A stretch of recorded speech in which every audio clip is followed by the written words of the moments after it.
tonight. Oh, okay. I'm sorry. We were talking about that. I didn't even talk to you. I thought you just had room airs. I'm sorry. Okay, bye.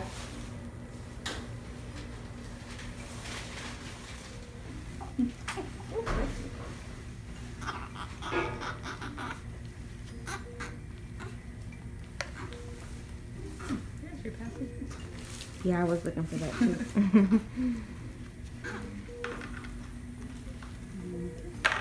Hey, look at you with your eyes open, handsome. Okay, you gotta slide you down just a little. Hey. Hey. Ready to eat? You ready to eat? Hey.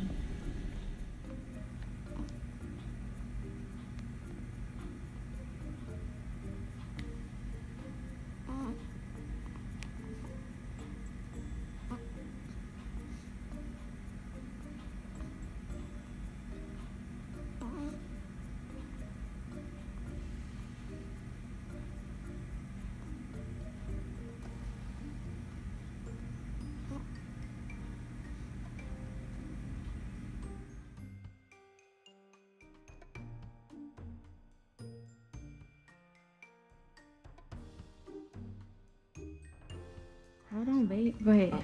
We're going to Progressive.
Hey y'all, it's your girl Naja coming back to you today with another video. And this video is going to be a labor and delivery story and a meet Kaysen video. So let's start out with meeting Mr. Kaysen. Say hey everybody. Say hey.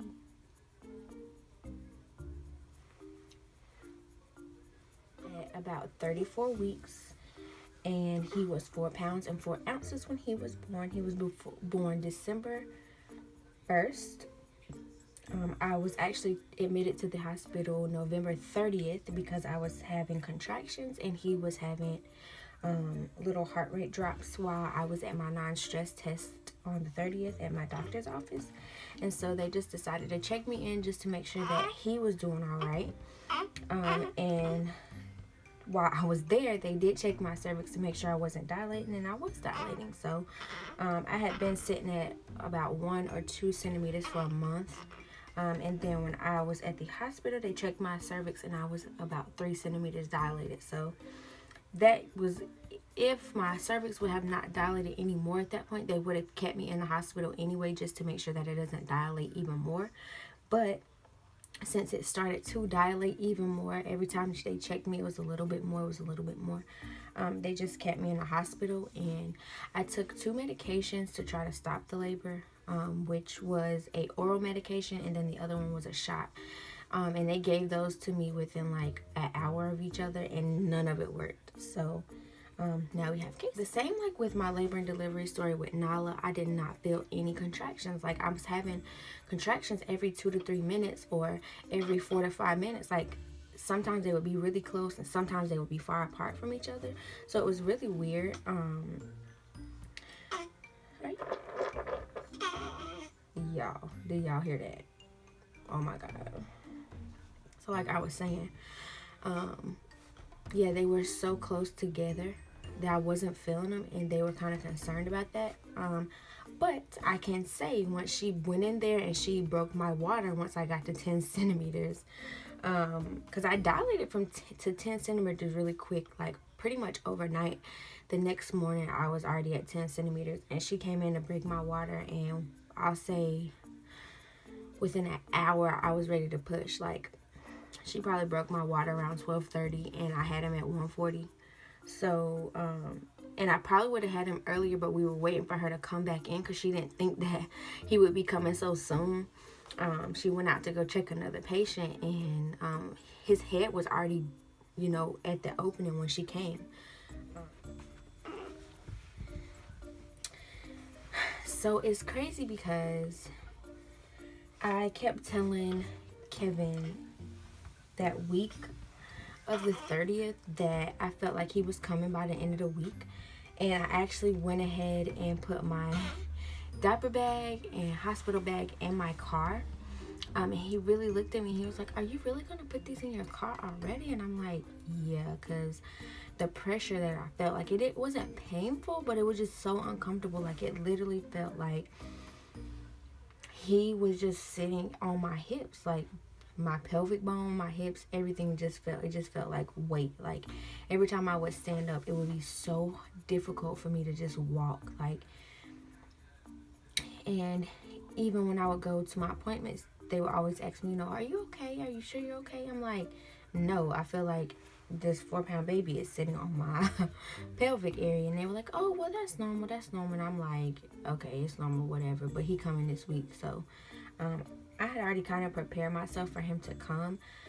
Was I expecting him to come? No, I had prepared myself for him to come. Yes, I was hoping that he would stay at least till 36 weeks, just because, you know, most of the time 36 weekers get to go home. They get to go when they're born. They might stay in the NICU for a day or two, but most of the time they get to go home. His NICU journey was a little bit longer than that. Not as long as Nyla's, but his NICU journey was definitely long to me. It was 2 weeks. It was long enough because physically, visibly, and everything else, I could see that he was fine, you know. I could see that he was a pretty healthy looking little kid. So it was hard for me to just leave him there every night, you know. With his sister, you know, we knew she wasn't coming home. That was a fact. Like, we knew she was going to be here for months. Like, we knew she was going to be there at least for 2 months. Like, with him, they were talking about, oh, he might stay till his due date, you know, to give him 6 weeks. I'm like, 6 weeks? That's a long time. Like, it's Christmas about to come up. Like, I really want my baby to be home before Christmas. Like, that's so hard for me. Afterwards, after I gave birth to Kason, my doctor noticed that I had a hematoma. And basically what it is, it's like a bruise, but it's a pocket just full of blood sitting kind of like underneath your skin, so it looks like a bruise. I got a hematoma, and she was really afraid that I was going to hemorrhage or something, so she was like pushing on my stomach, like rubbing really hard. And afterwards, of course, my mom told me, she was like, yeah, you lost a lot of blood. So I was in so much pain after I had him, and they gave me a synthetic pain medication. It was a crazy name. I do not remember what the name of it was.